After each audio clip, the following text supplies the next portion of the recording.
2015년 당기순이익 마이너스 34억에서 2017년 291억으로 3년 사이에 이익이 10배 이상 성장한 회사가 있습니다. 우연한 기회로 유튜브를 통해 제품이 전 세계적으로 빅히트치며 2014년부터 수출이 4년 동안 10배 늘어나며 그야말로 회사에 큰 수익을 가져다 줍니다. 2015년 1월 주가 2만원에서 2018년 상반기에 11만 7,500원까지 5배 이상 대박을 칩니다. 이 회사는 유튜브를 통해 회사가 의도치 않았지만 제품이 큰 인기를 끌게 됩니다. 한국 사람이라면 누구나 알고 있는 그 회사, 바로 한국 최초의 라면 회사 삼양식품입니다. 식품은 국내 최초의 라면 회사로 창업주가 일본까지 건너가 라면을 배워와서 국내에 보급하며 선풍적인 인기를 끌고 창업 후 20년 이상 국내 1위를 하였으나 1989년 우지파동이라는 불미스러운 사건으로 인해 농심에 밀리며 지금까지 2위를 유지하며 종합식품회사로 성장하지 못한 다소 아쉬운 측면이 있었습니다. 2011년 꼬꼬면이 일으킨 하얀국물 라면 열풍으로 그해 출시한 나가사키 짬뽕이 잠시 인기를 끄는가 했는데 생각보다 빨리 하얀국물 라면의 인기는 사라집니다. 이후 오뚜기가 진라면을 대대적 광고와 저가 공세로 점유율을 높여가고 진짬뽕 등 신제품 히트작 출시로 국내 시장에서 이위마저 밀려버리고 맙니다. 오뚜기는 종합식품회사이기에 유통비용을 줄일 수도 있고 다른 제품의 이익으로 라면 광고를 할 수 있었던 유리한 측면도 있었습니다. 그렇게 잊혀지든가 했던 삼양식품이 우연한 기회에 대박이 찾아옵니다. 2004년 2월 영국의 유튜버 영국남자는 한국의 팬들이 보내준 선물 중에 유독 많았던 불닭볶음면 시식을 유튜브에 올립니다. 그런데 이 영상이 그야말로 대박을 칩니다. 오, 뭐야 이게? 불닭볶음면. 여러분이 우리에게 불닭볶음면을 많이 보내주셔서 영국 친구들이랑 함께 도전해봤어요. 영국 남자 불닭볶음면 도전. 세계에서 제일 매운 라면으로 전 세계 유튜버들이 먹방을 하게 되고 이 방송을 통해 영국 남자는 본격적으로 먹방을 찍게 되고 지금은 헐리우드 배우와 같이 방송을 찍을 정도로 세계적 유명 유튜버가 되었습니다. 그전까지 수출 비중 10% 정도밖에 안 되던 삼양식품이 50% 가까이 수출이 늘어나며 수출 회사로 변모합니다. 그러나 투자자로서 주의 있게 들여다봐야 할 사항은 불닭볶음면이 유튜브에서 인기를 끌기 시작하고 이것이 실적으로 이어지는 데는 2년, 주가에 본격 반영되는 데는 2년 반이 걸렸다는 점입니다. 이 이유를 간단히 설명해 보자면 제조업 회사가 어떤 제품이 인기를 끌었을 때 회사가 대응하는 보편적인 방법은 증설, 제품 라인 변경 이런 부분이 있는데 삼양식품이 이때 증설 대신에 제품 라인을 변경합니다. 아마도 2011년 꼬꼬면이 큰 인기를 끌 때 한국 야쿠르트가 꼬꼬면 생산을 위해 2,000억 공장 증설했다가 꼬꼬면 인기 폭락으로 고생했던 전례를 감안한 것으로 보여집니다. 삼양식품은 지금까지도 증설하지 않고 기존 라인업을 바꾸는 방식으로 이익을 극대화했습니다. 지금도 유튜브에서 불닭볶음면이 큰 인기를 끌고 있습니다. 인기순으로 조회로 보면 불닭볶음면 1위 영상은 무려 2,400만 회, 스크롤바를 계속 내려봐도 100만 이상의 해외 유튜버 영상들이 올라와 있습니다. 세기도 쉽지가 않네요. 거의 대부분이 또 외국인이고 내려도 엄청난 인기 있는 영상들이 가득합니다. 대부분 이제 해외 영상이네요.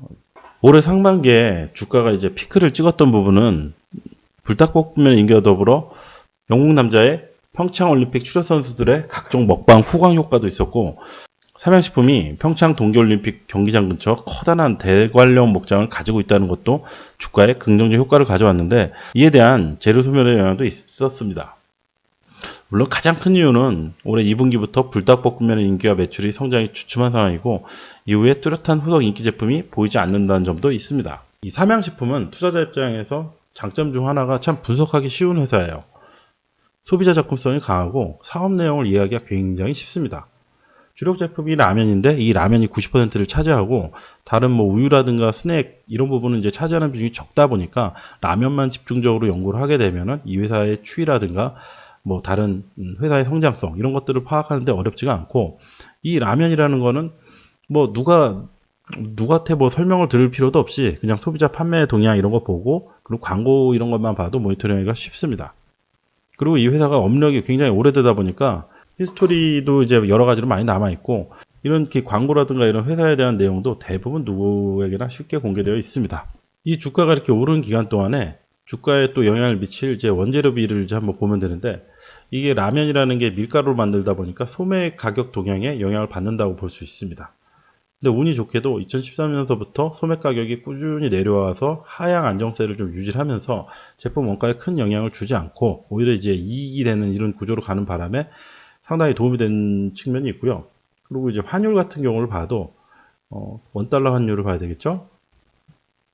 이렇게 10년으로 본다고 했을 때 굉장히 이제 하향 안정화된 추세였었습니다. 2010년서부터 2018년까지 1,050원에서 1,100원 사이로 해가지고 상당히 지금 안정적인 국면을 보여주고 있습니다. 이렇게 환율 같은 경우도 이 회사의 이익에 크게 영향을 미치지 않았습니다. 유튜브를 통한 인기로 큰 마케팅 비용 증가 없이 매출을 크게 늘릴 수 있었고, 공장 증설 대신에 라인 교체로 추가 투입 비용과 신규 증설 리스크를 줄이고 이익을 극대화했습니다. 회사의 오랜 업력도 이러한 적절한 판단에 도움이 되었을 것이라고 보여집니다. 투자자 입장에서도 좋은 투자 학습 사례로 판단되고, 이게 유튜브를 통한 이제 대박이라는 점에서 유튜브를 자주 이용하는 사람의 입장에서는 한 번 정도 기억해두고 가보면 좋은 회사가 아닐까 싶습니다. 그렇지만 삼양식품을 선제적으로 투자해 3년 이상 보유하며 대박을 낸 사람들이 그렇게까지 많지는 않을 것 같아 보이는데, 유튜브를 꾸준히 보며 불닭볶음면의 인기도 꾸준히 파악하고 식품 속성을 이해하고 투자한 사람의 숫자가 많지 않아 보입니다. 이게 2014년 2월에 최초로다가 방송을 했는데 그 후로 주가가 계속 빠져요.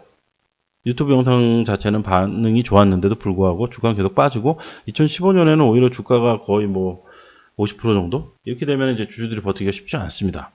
2015년서부터는 해외 매출이 꾸준히 늘어났었는데, 이 2015년을 볼 때 제 생각에는 라인 교체 작업을 하면서 비용 처리들이 좀 들어가지 않나 이렇게 좀 예상해 볼 수가 있는데, 이 기간에 실적이 마이너스가 납니다. 2014년도에는 한 40억 정도 단기 순이익이 났는데 2015년에 마이너스 34억을 났는 데는 기존에 있었던 재고 처리라든가 라인 변경을 하게 되려고 하면 거기에 들어가는 투자, 이런 비용들이 반영이 돼가지고 2015년에 적자가 나지 않았나 이런 생각이 좀 들고, 이 와중에도 불닭볶음면의 인기라든가 이런 것들은 계속 늘어나고 해외에서도 이제 판매되는 나라라든가 그 판매량 자체도 늘었을 것 같은데, 2016년에 그 사실을 알고 있다고 하더라도 기존에 2015년에 실적에서 보여줬던 부분에 대한 우려, 그리고 이제 2011년에 나가사키 짬뽕이 잠깐 인기가 있었었는데 그게 롱런하지 못하고 인기가 죽으면서 삼양식품 실적에도 악영향을 가져왔는데, 그런 부분에 대한 우려도 좀 있었을 것 같습니다.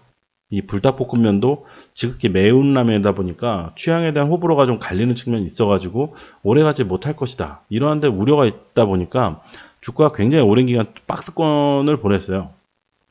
근데 2016년 9월서부터 본격적으로 주가가 상승을 하는데, 이 상승하고선도 한 1년 가까운 기간 동안에는 오르고 나서도 이제 의구심이 상당히 가는 거죠. 이게 일시적일 건지 아니면 이제 인기가 꺾이면 어떡하나. 그런데 어쨌든 2017년, 18년 계속 이어지면서 실적도 크게 증가를 했고 주가는 정말 5배 가까이 크게 상승을 합니다. 앞으로도 이제 삼양식품처럼 유튜브를 통해 크게 좋아지는 회사가 많이 나타나지 않을까 이렇게 생각이 되는데, 앞으로 나올 대박 회사들은 상황에 맞게 연구를 하고 준비한 투자자의 몫이 아닐까 싶습니다. 앞으로 삼양식품을 시작으로 유튜브로 대박난 총 5개 회사를 분석해 볼까 합니다. 여기서 좀 제가 긍정적으로 생각하는 부분은 이 5개 그 회사 자체가 업종이 다 틀려요. 그리고 대박이 난 형태들이 좀 틀리다 보니까 이런 것들 연구를 하면은 앞으로 유튜브를 시청하고 유튜브를 통해서 시장 모니터링을 했을 때 보다 이런 아이디어도 앞으로 회사가 좋아지고 실적이 좋아지는데 영향을 미치겠구나, 이런 부분을 생각하는데 좀 도움이 되지 않을까 이런 생각이 듭니다. 앞서 설명했던 것처럼 유튜브의 수많은 영상 중에서 개인에게 노출되는 영상은 지극히 제한적입니다. 스스로가 트렌드와 변화를 찾는 노력을 하고 투자하는 사람들끼리라도 관련 영상이라든가 관련 아이디어를 함께 논의할 필요성이 있어 보입니다. 유튜브를 통한 트렌드나 이슈와 연관성이 있는 기업에 대해 댓글 달아주시면 저도 한번 분석해 보도록 하겠습니다. 많은 댓글 부탁드리고 도움이 되셨다면 좋아요, 구독 부탁드립니다. 다음 대박 종목도 기대해 주세요.